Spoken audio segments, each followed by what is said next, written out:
नमस्कार दोस्तों, मैं विवेक सिंह आज फिर से अपने YouTube चैनल पे आप सभी का स्वागत करता हूं। मेरे दोस्त, जैसा कि हमने कहा था कि हम प्रत्येक दिन कुछ न कुछ वीडियो के माध्यम से आप तक जानकारी साझा करेंगे और फिर से वो समय आ चुका है। आज हम लोग हिस्ट्री का एक बहुत ही खूबसूरत टॉपिक लेके आए हैं कि भारत में तुर्कों का आक्रमण कैसे हुआ। इससे पहले वाले वीडियो हम दे चुके हैं भारत में अरबों के आक्रमण की। आज हम वीडियो देने जा रहे हैं भारत में तुर्कों का आक्रमण कैसे हुआ। मेरे दोस्त, भारत में दो तुर्क आक्रमण हुए। पहला जो तुर्क आक्रमणकारी था उसका नाम था मोहम्मद गजनबी और दूसरा जो तुर्क आक्रमणकारी था उसका नाम था मोहम्मद गौरी। तो आज हम देखेंगे पूरी की पूरी वीडियो में मोहम्मद गजनबी के बारे में, कैसे मोहम्मद गजनबी ने पूरे भारत को तहस नहस करके रख दिया, कैसे मोहम्मद गजनबी ने भारत के सोमनाथ मंदिर को लूटा, आखिर मोहम्मद गजनबी कौन था, ये कहाँ से आया था, इन सारी बातों की चर्चा करेंगे। तो मेरे दोस्त आइए हम देखते हैं।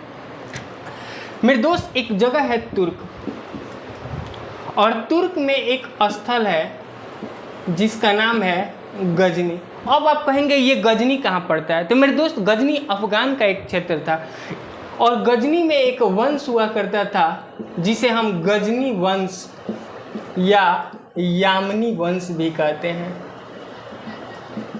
एकदम मेरे दोस्त दिमाग में बैठाने की कोशिश कीजिए, फिगर को एकदम दिमाग में बैठा लीजिए। बोलिए, तुर्क में कौन सा स्थल? गजनी। गजनी में कौन सा वंश? गजनी वंश। और इस गजनी वंश का एक संस्थापक था जिसका नाम था अल्पतगिन।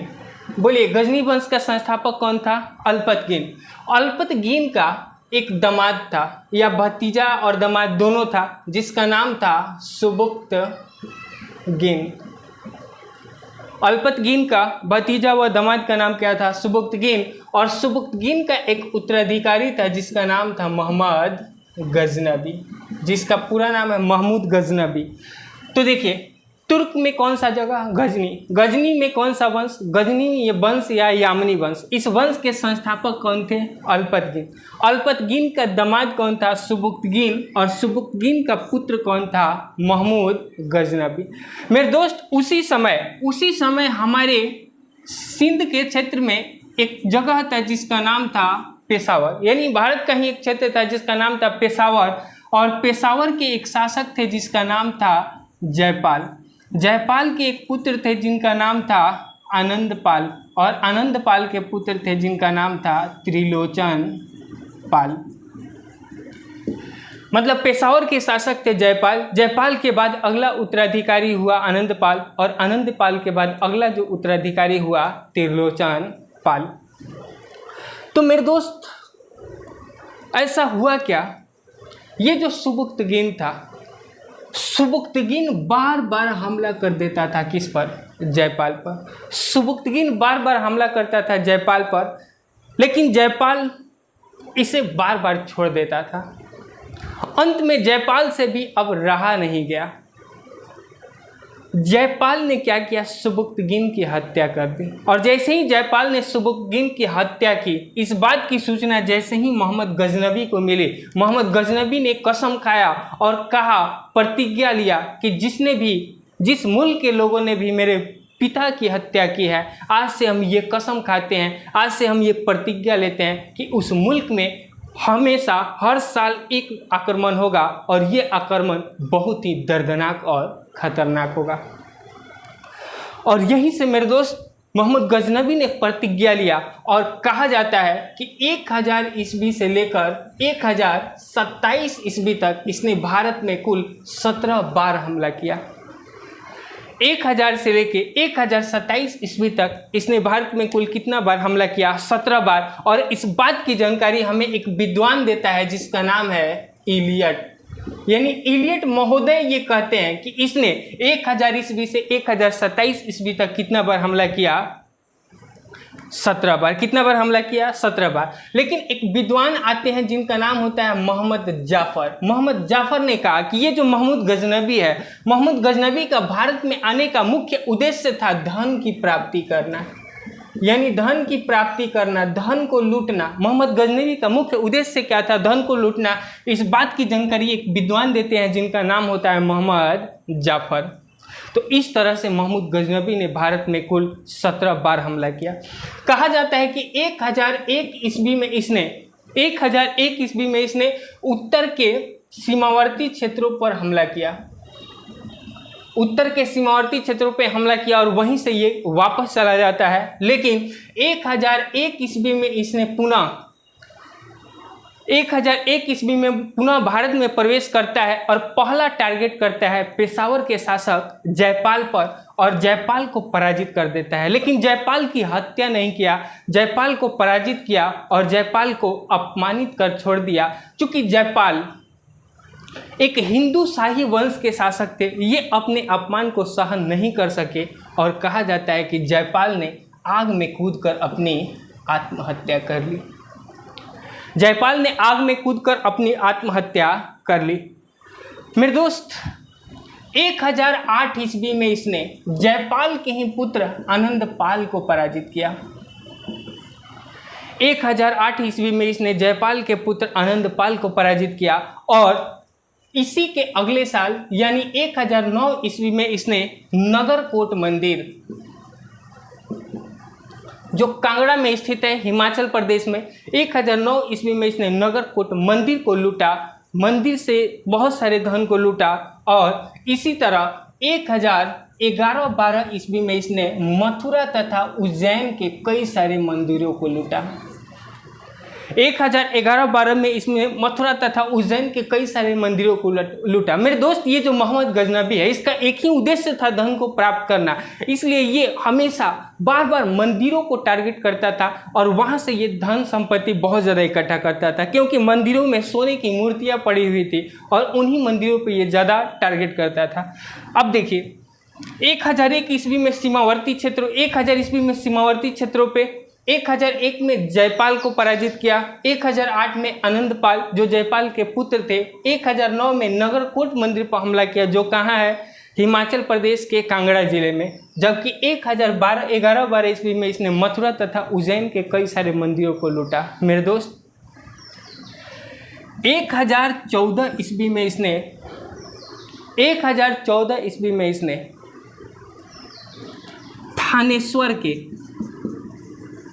थानेश्वर हरियाणा में पड़ता है। 1014 ईस्वी में इसने थानेश्वर के महादेव मंदिर पर हमला किया। 1001 ईस्वी में इसने थानेश्वर के महादेव मंदिर पर हमला किया जो हरियाणा में स्थित है और इस मंदिर से चक्र स्वामी की मूर्ति को उठवा दिया और तोड़वा दिया। यानी आपसे एग्जाम में पूछेगा कि चक्र स्वामी की मूर्ति को महमूद गजनबी ने कब तोड़वाया, 1014, कहाँ तोड़वाया, तो थानेश्वर के महादेव मंदिर। चक्र स्वामी, चक्र किस भगवान का होता है, विष्णु भगवान का, यानी विष्णु भगवान की मूर्ति थी और उस मूर्ति को इसने क्या किया, तोड़वा दिया।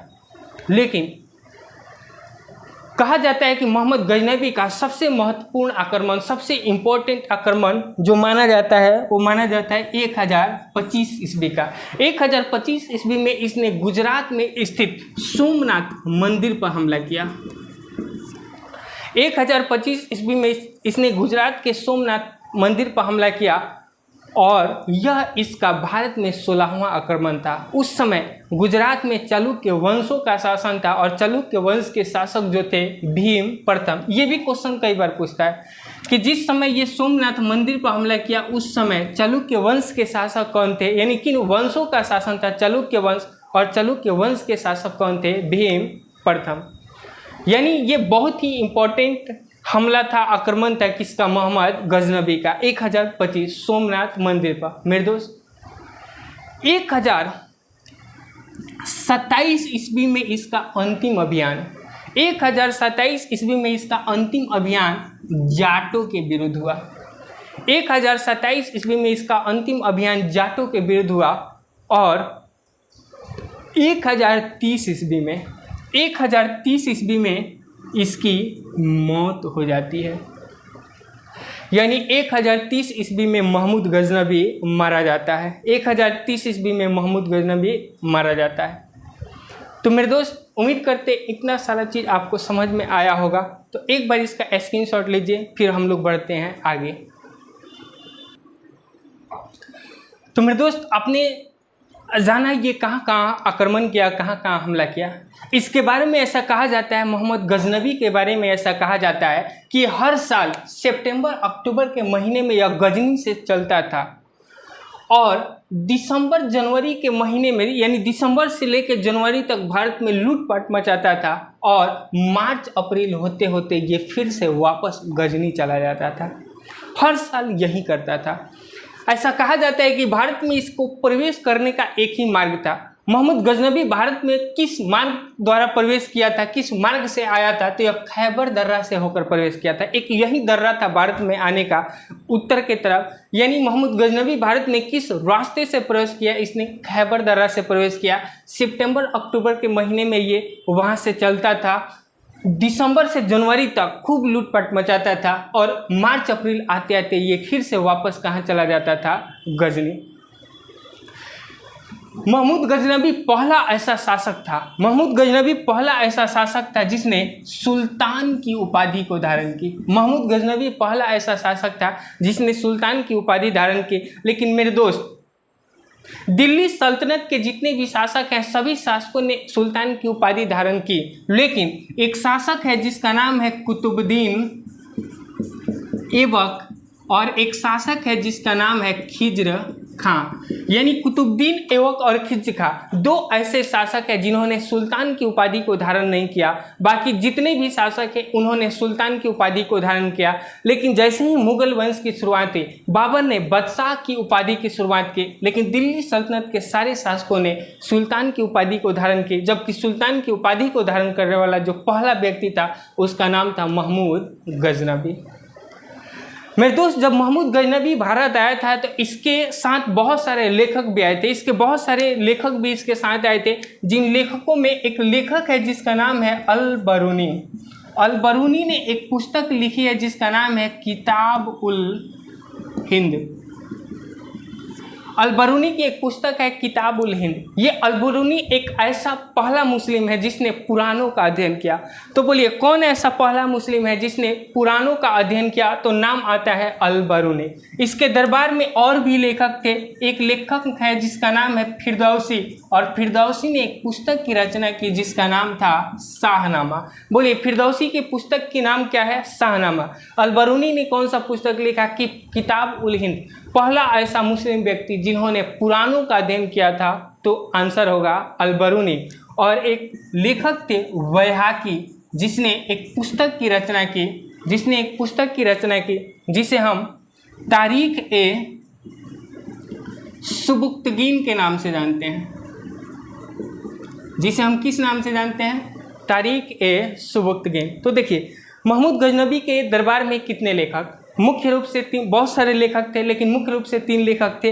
अल बरूनी जिसने पुराणों का अध्ययन किया, जिसके पुस्तक का नाम किताब उल हिंद या इसी को तहकीक ए हिंद भी कहा जाता है। फिरदौसी ने एक पुस्तक की रचना की जिसका नाम था शाहनामा, और बैहाकी ने एक पुस्तक लिखी जिसका नाम था तारीख ए सुबुक्तगीन। तो मेरे दोस्त, उम्मीद करते हैं कि आपको महमूद गजनबी के बारे में बहुत सारे चीज़ों की जानकारी हुई होगी। और अगले क्लास में हम देखने वाले हैं मोहम्मद गौरी के बारे में। मोहम्मद गौरी के बारे में जिसने तराइन का युद्ध लड़ा, और मोहम्मद गौरी और पृथ्वीराज चौहान के बीच 2 युद्ध हुए। इन सारे बातों की चर्चा करेंगे हम लोग अगले क्लास में। आज के लिए इतना ही, तब तक के लिए धन्यवाद।